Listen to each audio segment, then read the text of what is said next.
Welcome to the Off the Beaten Career Path podcast. I'm your host, Katie Myers. Here you will find the inspiration, strategies, and tactics needed to reach the next level and beyond in your small business and career. Thanks for joining us and get ready to put these ideas to work for you. Hi, welcome back to the podcast. I have a very special guest here today. Her name is Sarah Bondar. She is a mother, prior law enforcement, prior 911 dispatcher, future attorney, like very, very immediate future, and founder and creator of Made for More, a brand that was born and transformed through Sarah's experiences, her own journey, her own hard work of healing, letting go, and learning to love and be loved. So welcome, Sarah. Thank you so much for having me, Katie. Yeah. So you have a very interesting career path. So I want you to just kind of take us. I know like really exciting things are happening for you right at the moment with your career, but take me back. So you have been law enforcement, 911 dispatch, like take me back to the beginning and how you got involved. Oh, yeah. Okay. So it's kind of a convoluted story, but we'll start way, way back in the beginning. So when I was a little girl, my dad was actually arrested. And that was kind of the first experience. We're just going deep real quick here. That was the first experience that I had with like the legal system, law enforcement or lawyers in any way. And from that moment on, I actually had a pretty good experience with what happened, being young. I was like 5 years old. So I wasn't involved in all of the nitty gritty of it. I was just involved in the outside, but I overall had a good experience with it. And so I wanted to be a lawyer. I was like, I'm going to be a lawyer when I grow up.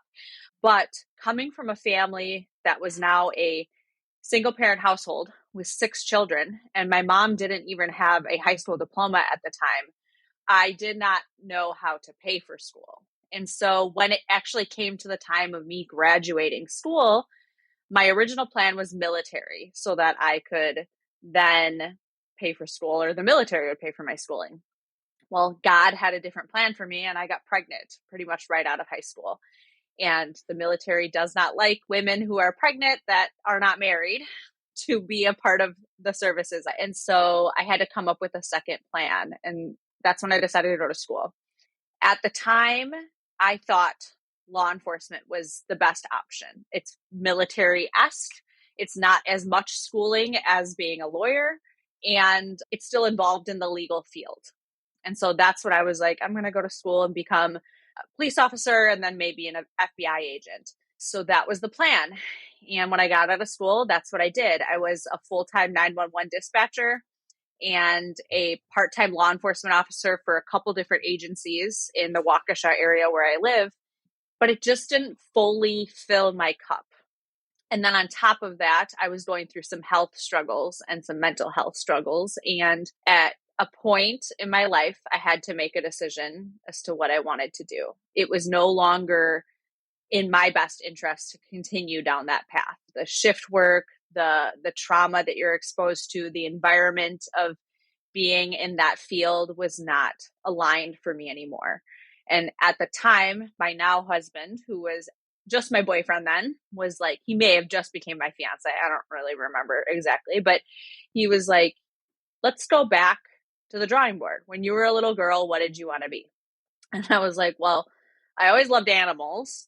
And then I always wanted to be a lawyer. And he's like, well, why don't you do that?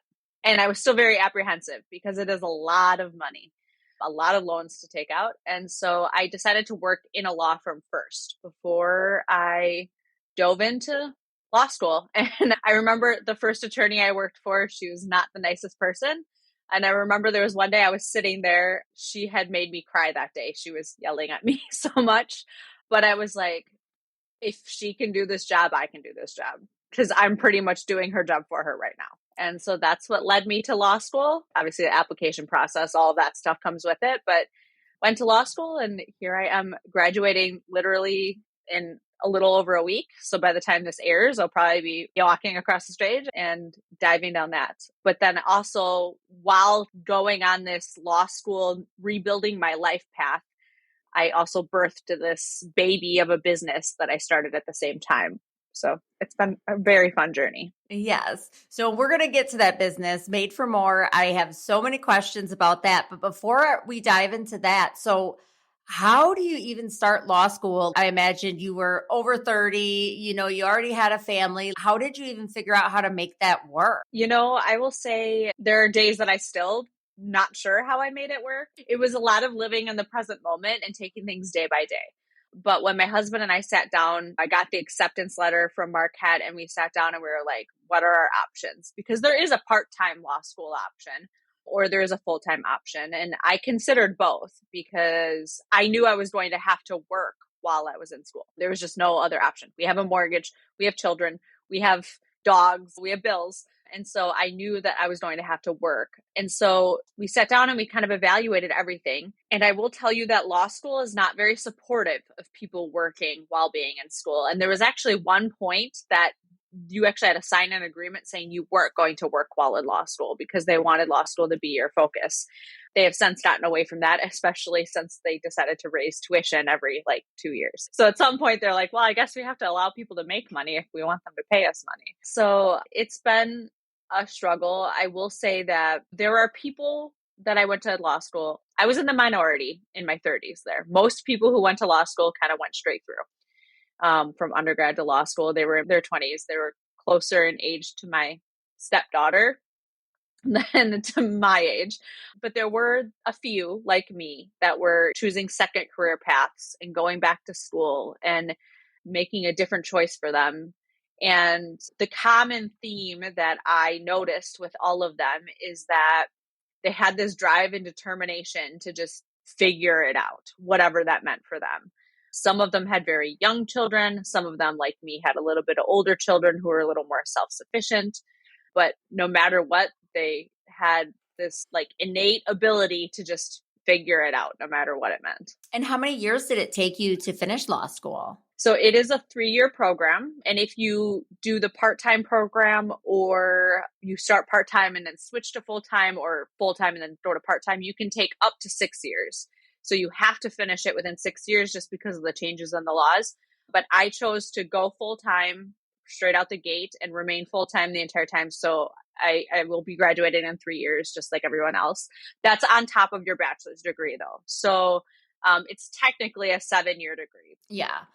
So, okay. So you just did 3 years of law school straight through full-time while working full-time while also having a part-time job, and you started a business? Yeah. Some would call me crazy, I guess. Yeah. Yes.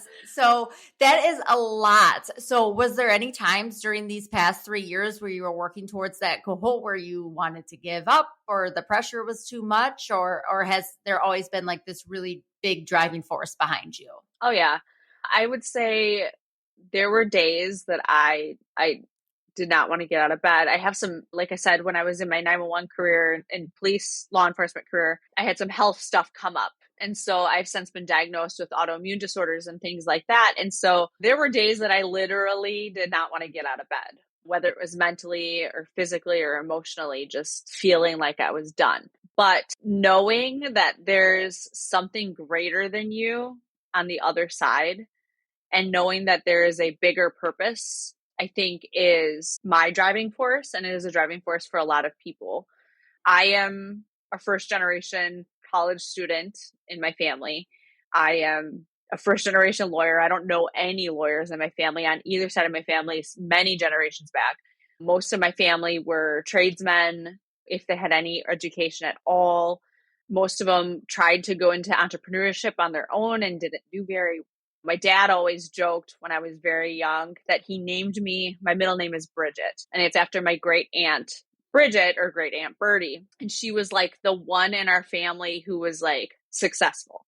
She was the only one who really kind of made a name for herself and made a decent amount of money and ended up being well off when she retired and things like that. And so he always said that I was named after her because I was going to be the successful one.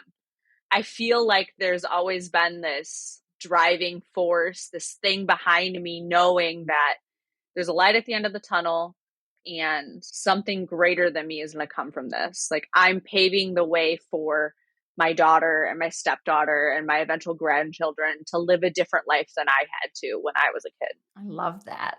And so you had told me that you were going to be practicing family law. Is there a reason why you chose that over other specialties? Yes. So most of the time when I tell people my history, that, they think, oh, you were a law enforcement officer, you want to be a prosecutor, don't you? And I'm like, no, keep me away from the criminal law. I don't want anything to do with it. So I think that, for one, my personality, I'm a very empathetic person. So I can always empathize with any situation people are going through. And family law, when people are going through family law issues, divorce, custody battles over children, death, like estate planning and planning for their death, things like that, it's a very emotional, tumultuous time in their life. And I have always been very good at, I don't know if this is a strength or a weakness, I guess, but very good at being there for people on their worst day.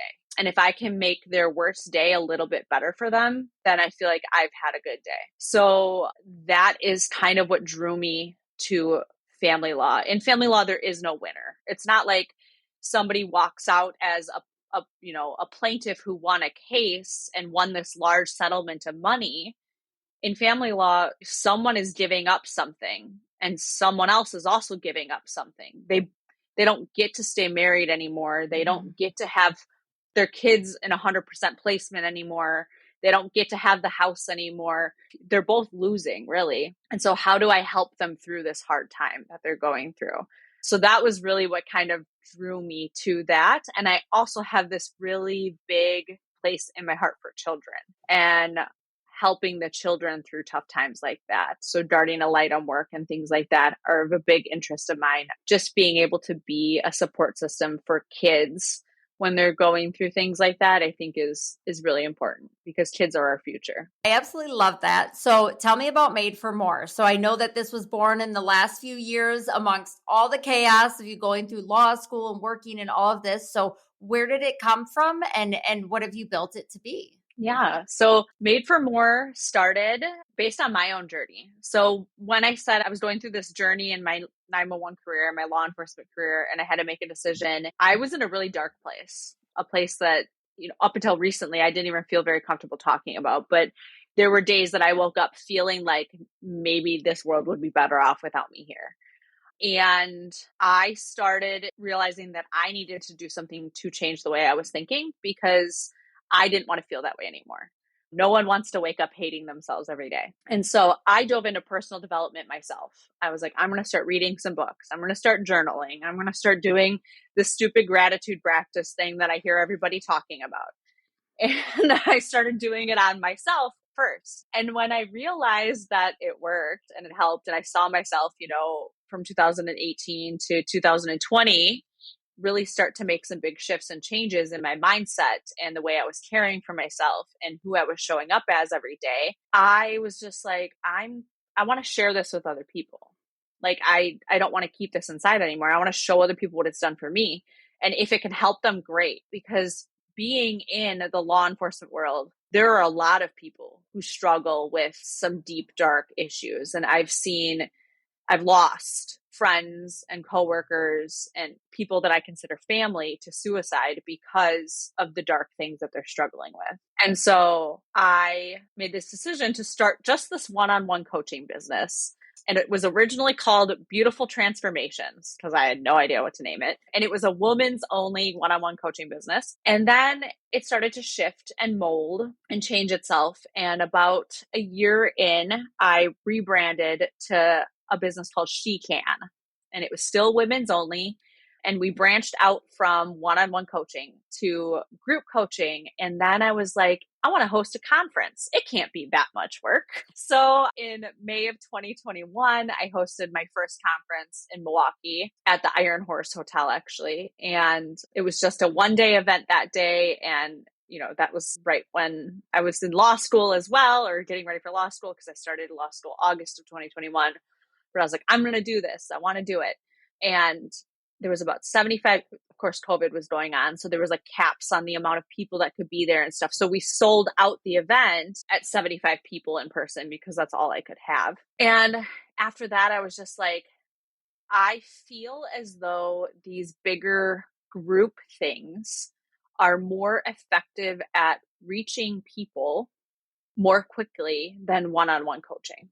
And so I still do one-on-one coaching, but not as much as the big group things, the virtual summits and virtual events and Facebook group coaching events that last 6 or 8 weeks and things like that. And then also retreats and conferences.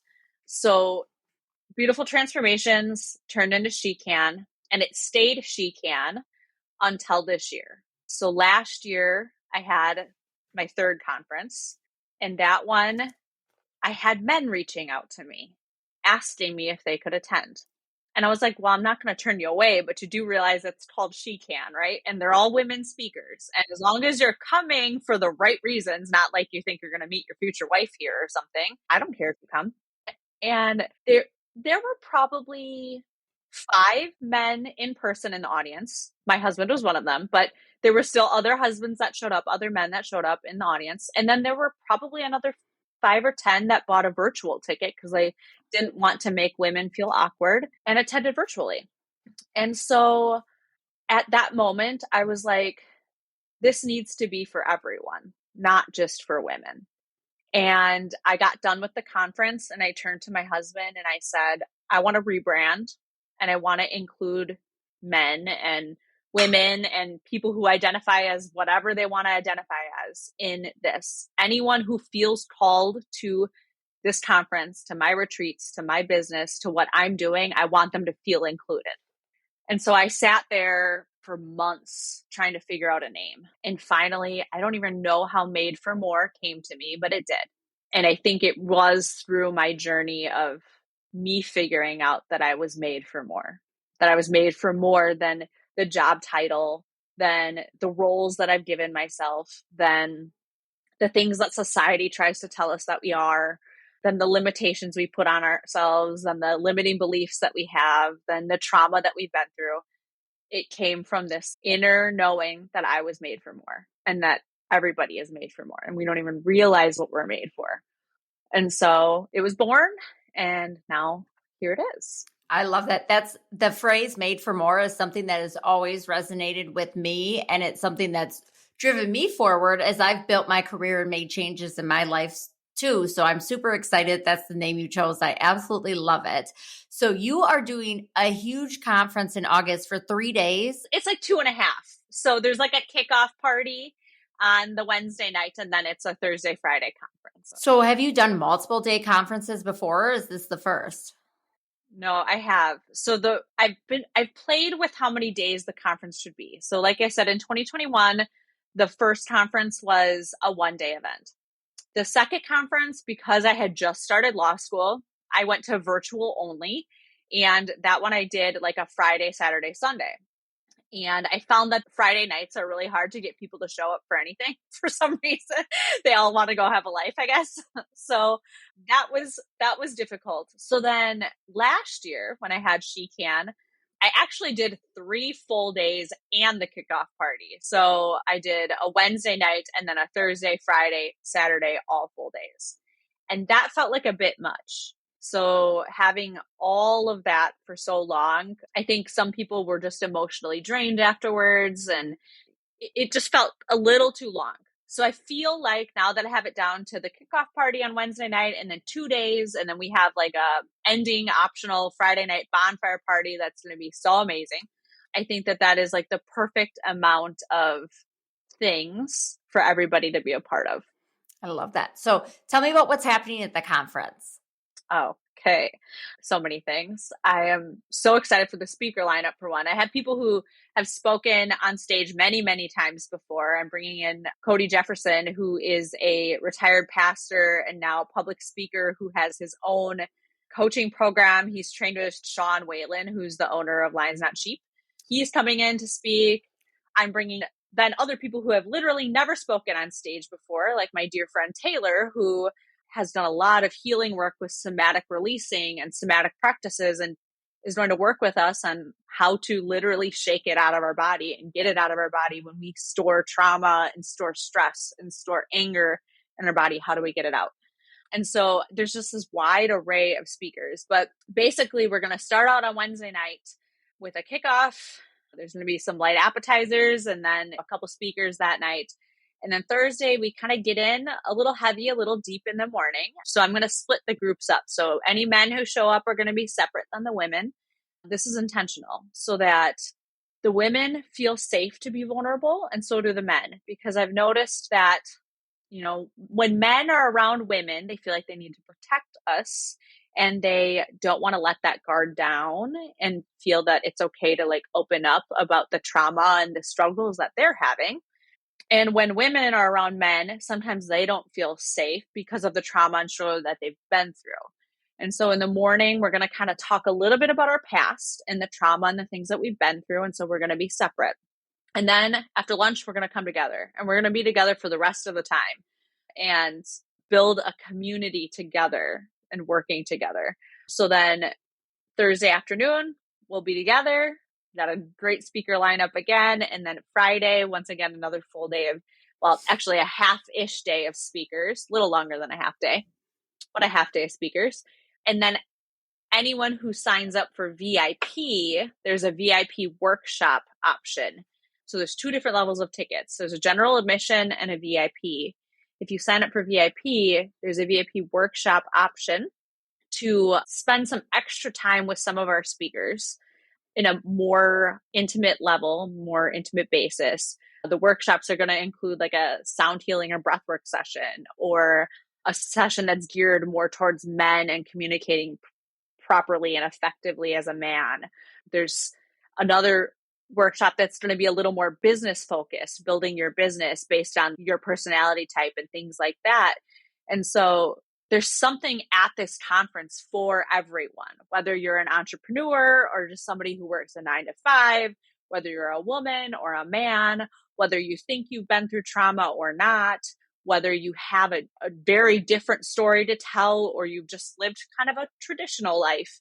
There is something for you here. I can promise you that. I love that.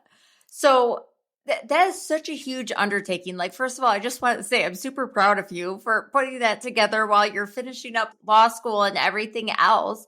What does it take to put something like that on? I've put on a lot of events. I've done a ton of events over my business life, but never a multiple day conference. So what has that learning curve been like, and how have you figured all that out?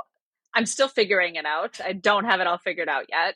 And I don't know that I ever will, but it's been a process. I'm a detail oriented person.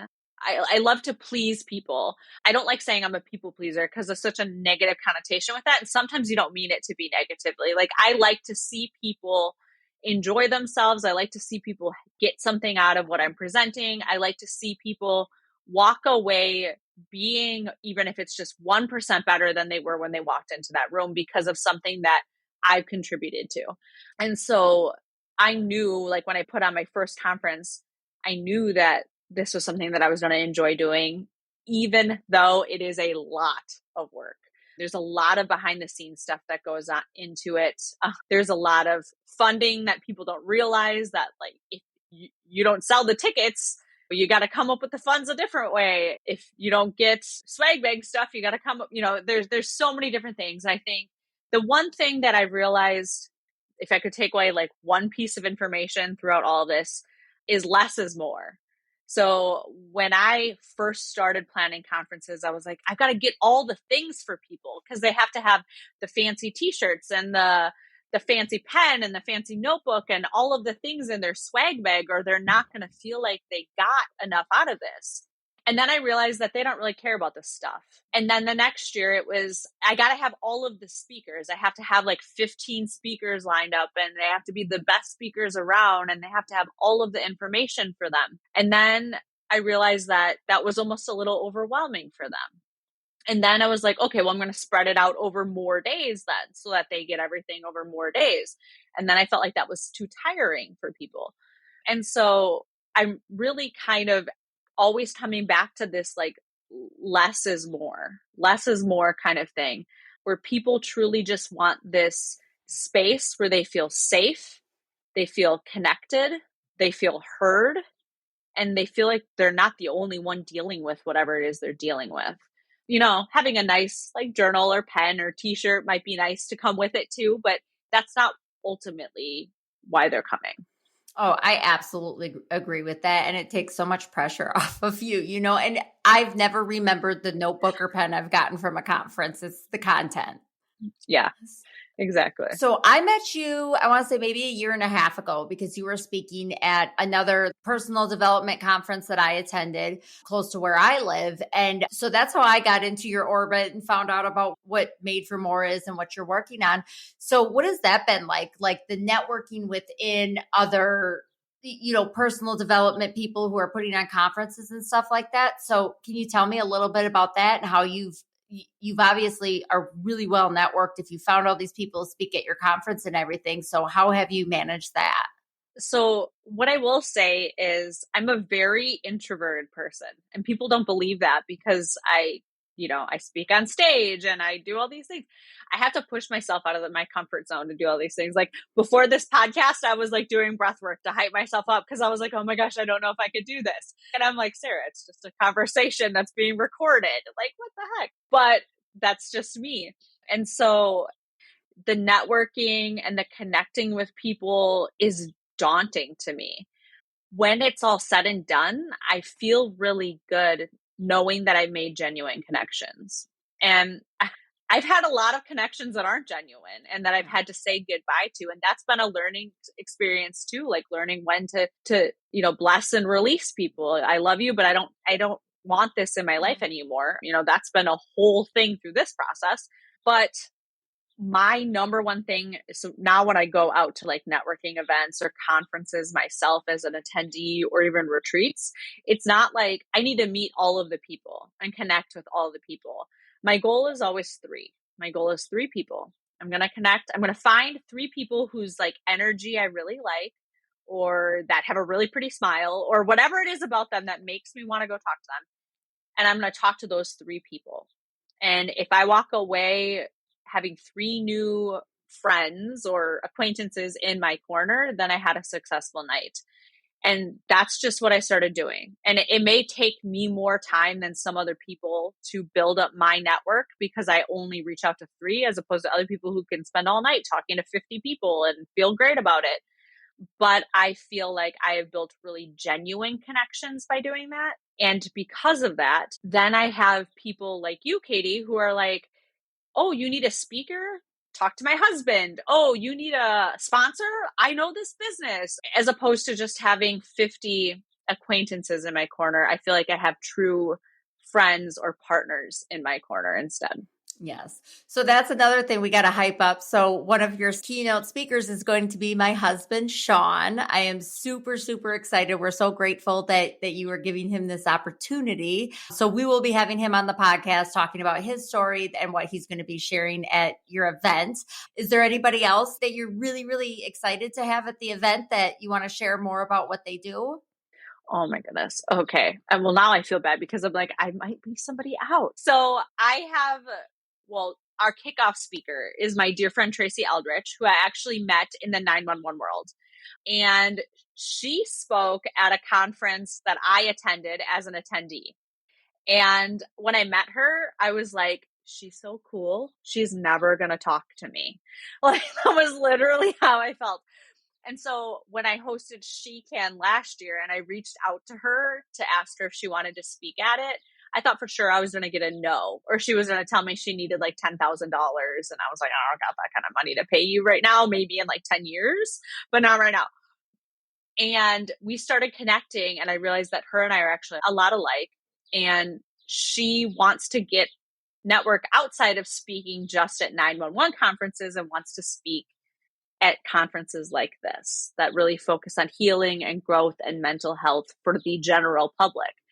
And so it was this perfect like match made in heaven. Last year, she did like a DISC assessment for like everybody in the room, like a mini DISC assessment, which was really cool if you've ever done a DISC assessment. But this year, I'm actually having her, because the conference is called Triggered, and we are really going to be working on what triggers us and how to deal with that. She is coming in to speak, kick off the night, kick off the conference, speaking about triggers and what to do with them and where they come from and, all of that sort of stuff. So I'm super excited to have her back and speaking. She's from the East Coast, so she's flying on in for it, and it's going to be great to have her there. Yeah, so I'm super excited for her. I already mentioned, Cody Jefferson is going to be there. My dear friend Christine, she's spoken, I think, at every single one of my conferences. She's going to be back again this year. She is like the trauma expert. She is a certified trauma coach and has her own coaching business. Christine Welch is her name. Her business is the Clarity Collab. And this year, though, she's going to be speaking a little bit differently because I'm going to have her speaking a little more about kind of remaining present and finding out who you are in the present and kind of what that means. So I'm super excited for that. I also have a wonderful woman named Joanne coming in. She's going to have some interactive workshops. I don't want to talk too much about the details of it because it's just really exciting. But there's going to be some interactive workshops with her. She's going to have a keynote spot as well as a VIP workshop as well. So if you love what she does in the keynote spot, you can get some more one-on-one time with her. But I think my favorite thing about the speakers that I get and I bring in is, one, the connections are always just super natural and super genuine. And two, I don't ever really tell them like, you have to speak on this. You have to tell your life story. I tell them what my business is, and I tell them what my mission and my vision and my goal is with Made for More. And then they make the magic happen with their story, with their knowledge, with their expertise. And I have yet to be disappointed by a speaker's presentation because they get to put their heart and soul into it. And there's a message in every single presentation for somebody in the audience.